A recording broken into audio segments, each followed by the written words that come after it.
Hey guys, I want to welcome you to the weekly Wednesday for the Financial Freedom newsletter, where every week, every Wednesday, we delve into something inspirational, motivational, something excerpt taken from the Financial Freedom weekly newsletter. Wherever you are, if you're listening on Spotify, on iTunes, Google, be sure to click the like, subscribe, share, comment. And without ado, let's get into the show.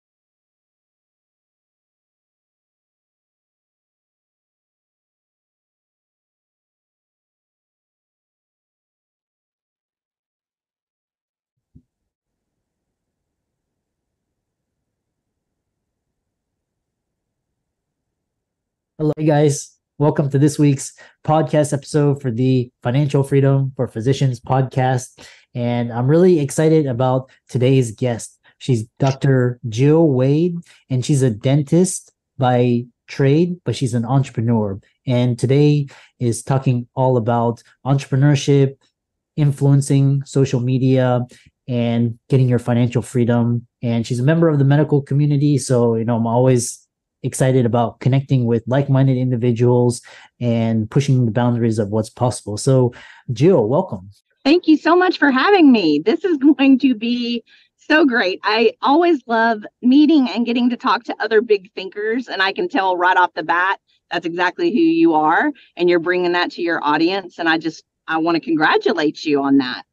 Yeah, and like I said, my mission is basically to get the message out, empower healthcare professionals to get financially literate so that they can combat the system, exit the system if they want, so that they can achieve the life and goals that they work so hard for. So you are the founder and CEO of Progressive Finances. So tell people about your story, your training, and the work that you do now. Oh, wow. How long do we have? No, I'm just kidding. I'll give you the quick version. I don't want to bore anybody. But yes, I am a dentist by trade, and I love dentistry. I still practice dentistry. I still love it. I have a great practice in Frisco, Texas. I've been there since 1999, watched it grow from about 14,000 people to about 200,000 people. Not my practice, the city. Yes. But so, yeah, I'm still in the world of dentistry and still in the world of medicine. And I really don't anticipate me leaving that. But at the same time, I also have passion for life and for, my experiences and what I've learned over the years. And I've just really been called in the last couple of years to share that information in a different way with my peers. And love you to death, but definitely feeling like I need to share it with my women because there's just this big taboo out there where a lot of women just aren't taught or even talk about money, definitely not financing and trying to create financial freedom. So we're just taking the advice of a lot of other people, and that may be good advice and it may be bad advice, or it just may not be the right advice for us because we kind of think of things a little bit differently. And so that's really my thing, is just to start getting out in the community and just really starting some different kind of conversations and let us talk about different options. And you were sharing with me that one of the things that really got you to kind of financial freedom earlier on in life was commercial real estate. I'm totally in agreement with that. Commercial real estate is definitely a part or piece of an arm that I've used over the years. And just sadly, we're all trained to be amazing doctors, right? But whoever trained us to be business owners and whoever trained us to be, financial in my mind, nobody really ever was thinking about that. Kind of learned from the school of hard knocks. Yeah. It's a tragedy really, because, doctors, healthcare, we work so hard and we invest a lot of time, and we see government and private equity and the economy kind of dismantle the healthcare system. And so you talk about ways that medical professionals, we need to work smarter to get off the hamster wheel while still providing for their family and future generations. So I think really COVID, Amen. COVID really opened people's eyes to, depending on an employer or just like one stream is really not the best interest. So tell, what are the Right. ways that we can work smarter? Right. Oh, I just 100, maybe even 1,000% agreed with just absolutely every word you just spoke. That's my mantra right there. COVID in dentistry, we were literally shut down. Like, unless you had a medical dental emergency, you could not see your patients. And this went on for 3 to 4 months, depending on where you were in the country. And I swore when that happened to me, I would never allow myself to be so dependent on my practice. I'd already diversified some, but man, I got really serious during COVID about diversification. And so I just took the amazing time that I had off to really study and to put myself out there looking at different other options. That's when progressive finance really began to happen. I got my insurance license during that period of time. And really learned a lot about something specifically called infinite banking, which is to allow whole life policies to work for you and act as a bank for you and or your business. And that's kind of where it all started. And then it just kind of blossomed from there, more into commercial real estate, more into, just different types of investments. I don't believe that one thing is the right answer for everybody. I believe definitely in diversification. And I definitely right now feel like liquidity is something that all of us must think about, is like, what do we have in our diversification that allows us to also be rather liquid if we need to quick? And sometimes the typical 401ks and things like that don't allow you to be very liquid very fast without big penalties. Yeah. I'm not against 401ks. I just don't think they're the only answer. Yeah. It's kind of this, we'll talk about this idea where, basically we can't depend on Social Security, and then like things like 401ks, IRAs, these are, we used to be able to depend on these, but now we have to focus on other things. And it's kind of like everything is shifting towards, we have to create our own income streams. But I want to talk about this education piece, because what's really interesting is that, we were talking, and doctors really, or healthcare, we try to be the best that we can be at our craft. And in the past, we could do that, we could set aside our income and, let it grow. But these days we have to get financially savvy. We have to understand what are good investments, bad investments, high fees, how to avoid getting ripped off and scammed, so forth. And so these are not taught in school. Like we have to actually go outside of the traditional system and learn it for ourselves. And this is something that doctors or healthcare professionals don't really understand. They think that, it's all, good and everything's rosy. But so, talk about this this type of education. Well, wish I would have had it. I mean, basically that's the statement. I wish I would have had it, and I wish somebody would have shared these things with me. And here's the weird thing: like, I had a lot of really good financial advisors along the way. I've been practicing for over 25 years. It's not like I didn't have financial advisors and great accountants and everything. And I guess what I'm going to say is that they only know what they know, right? Like, they're just like us. They're specialists in their zone.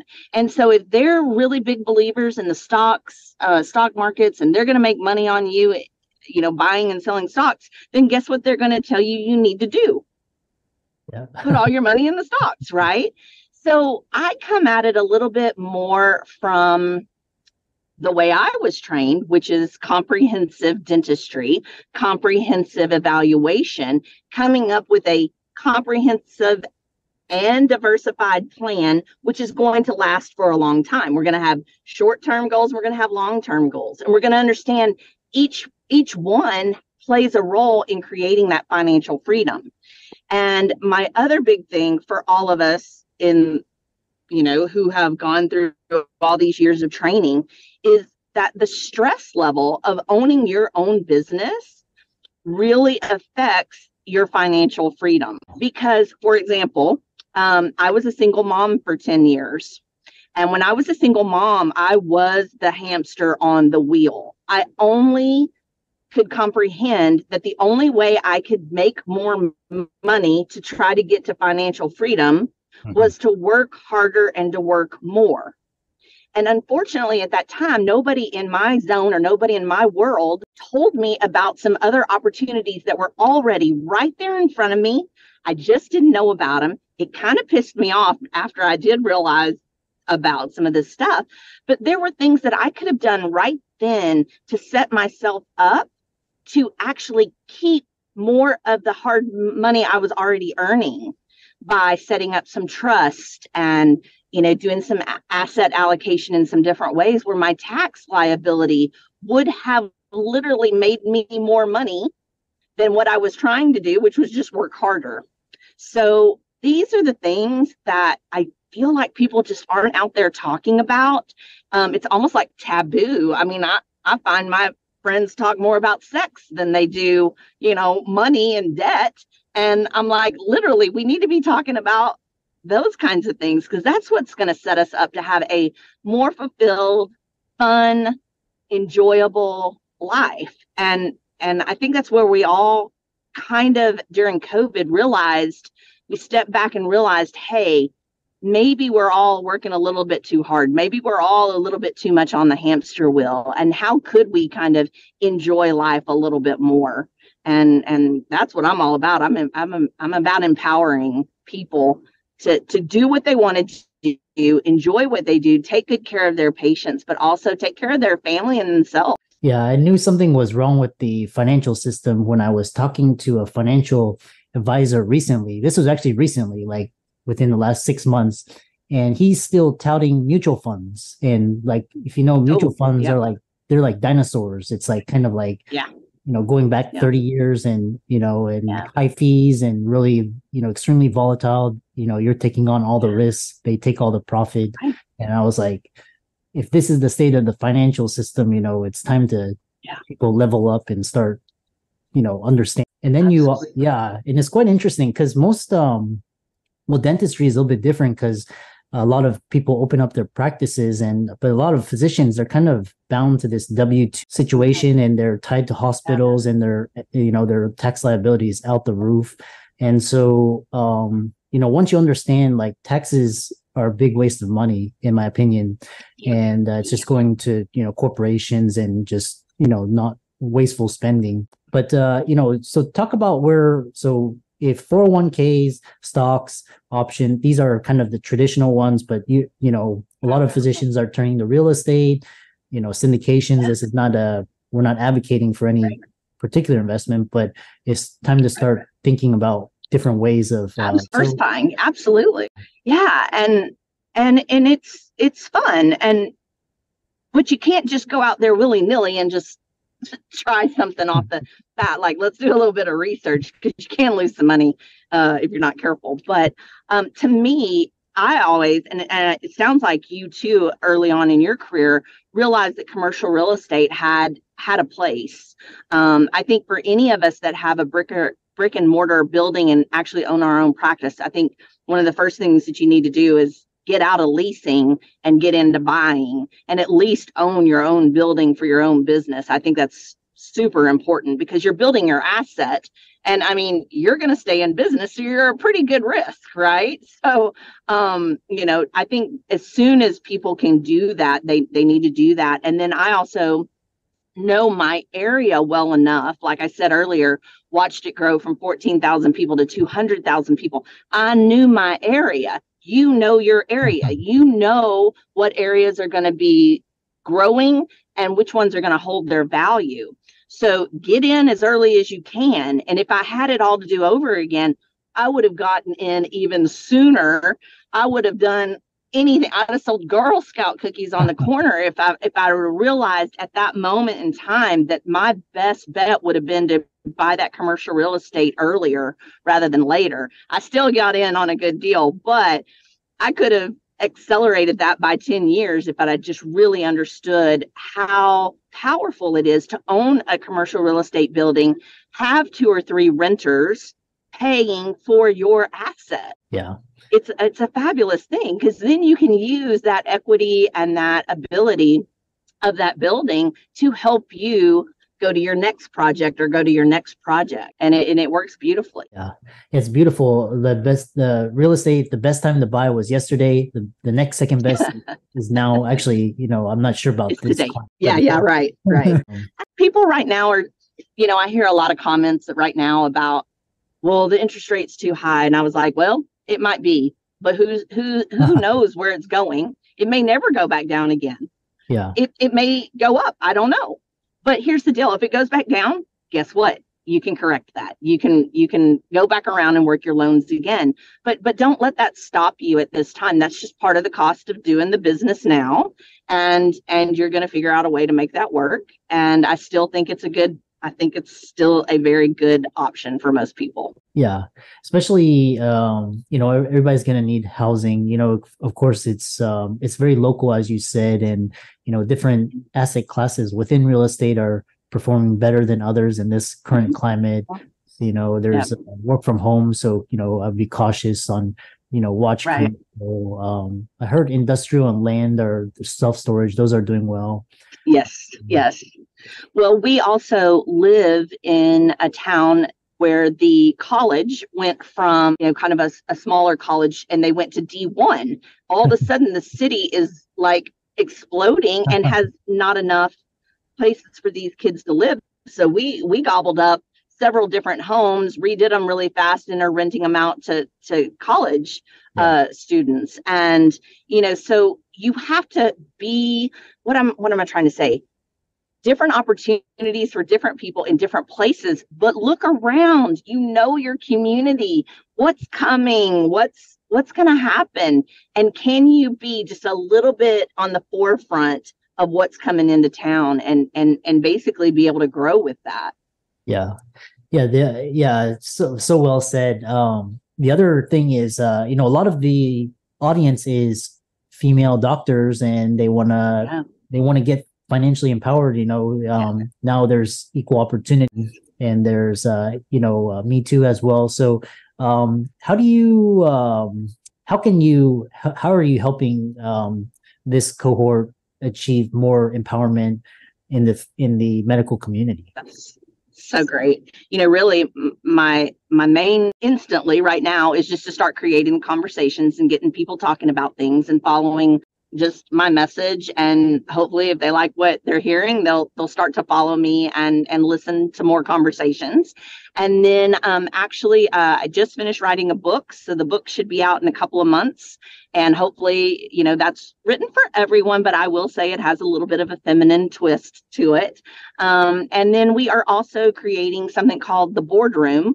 Progressive Finance is opening up this boardroom type of setting where it's open to female physicians and dentists, where basically, just like real companies do, we're going to create a safe place, a boardroom where we can talk about these types of things and bring in experts who can help serve us if that's the right thing. We've already vetted them out. We've already worked with them. In Texas, as you well know, there's still something called the Good Old Boys Club. So it's going to be the Good Old Girls Club, but we're going to let the boys come in and with handshakes and create relationships.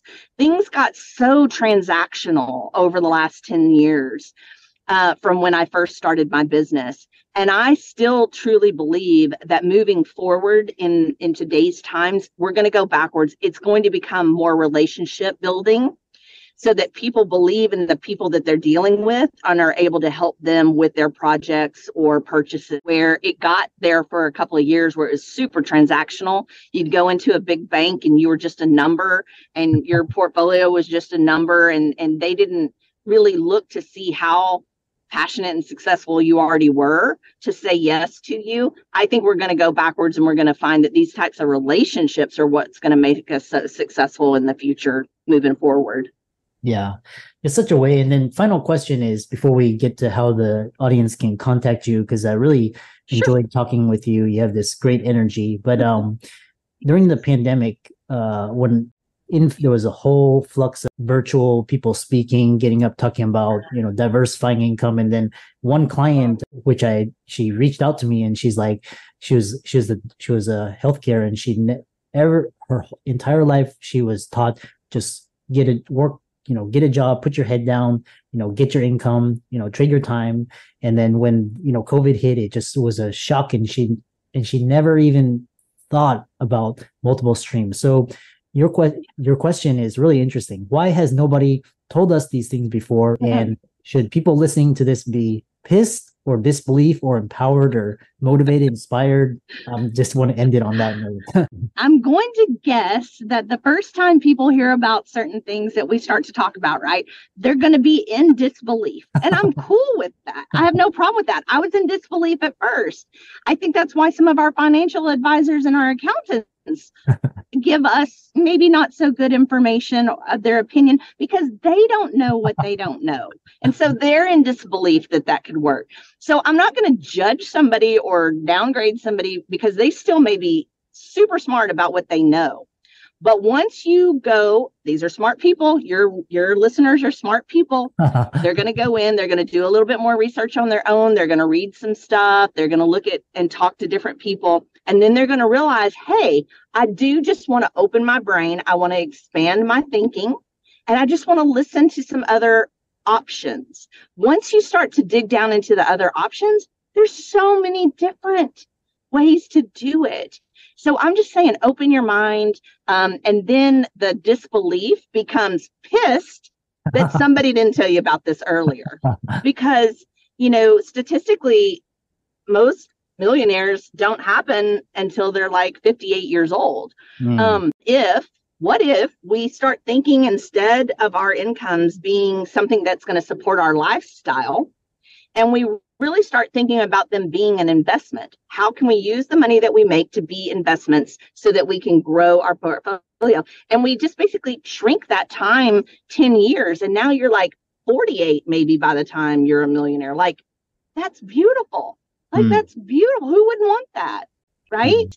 And so for me personally, I just feel like opening your mind, being open to hearing things that, yes, you may not know anything about, or you thought you knew something about them, but just hearing somebody else's perspective and being open to new information is really going to blossom and help. I feel like the medical profession's been in a much harder position than we have been in dentistry, because now you don't own your own offices. So your flexibility of what you can do and what you can set up through there has really gotten limited. And I really think the physician world has to start thinking outside of the box of what other income streams can I put in there other than just what I'm doing at the practice. I feel that being investors of other parts or pieces, Yeah. I feel that dentists are more entrepreneurial than physicians, because, dentistry, there's not really a W-2 type situation. It's more you went out and opened up your practice and you offered services, whereas, kind of the health, like physicians, you had to get onboarded with the hospital and, all of this. Great insurance. And yeah, I love that. And so how can people contact you? I know you're on Instagram, Facebook, LinkedIn, Twitter, and how can they contact you? Yeah, they can go to Progressive Finance, go to the website, check us out on Facebook, Instagram. Also, my name's not too hard, so I'm pretty much everywhere on Facebook and LinkedIn and things like that. And that's Jill Wade. And I would just love for people to reach out, get together.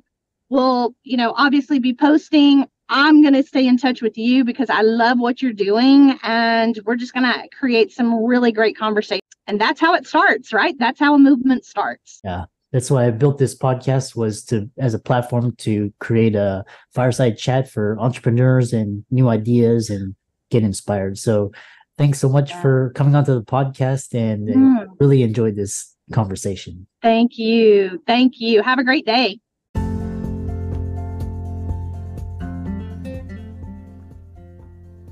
I hope you really enjoyed that wonderful, inspirational, motivational piece. Again, wherever you are listening, if you liked it, be sure to like, comment, share, subscribe. We're on everywhere: Spotify, iTunes, Google, Amazon, Audible.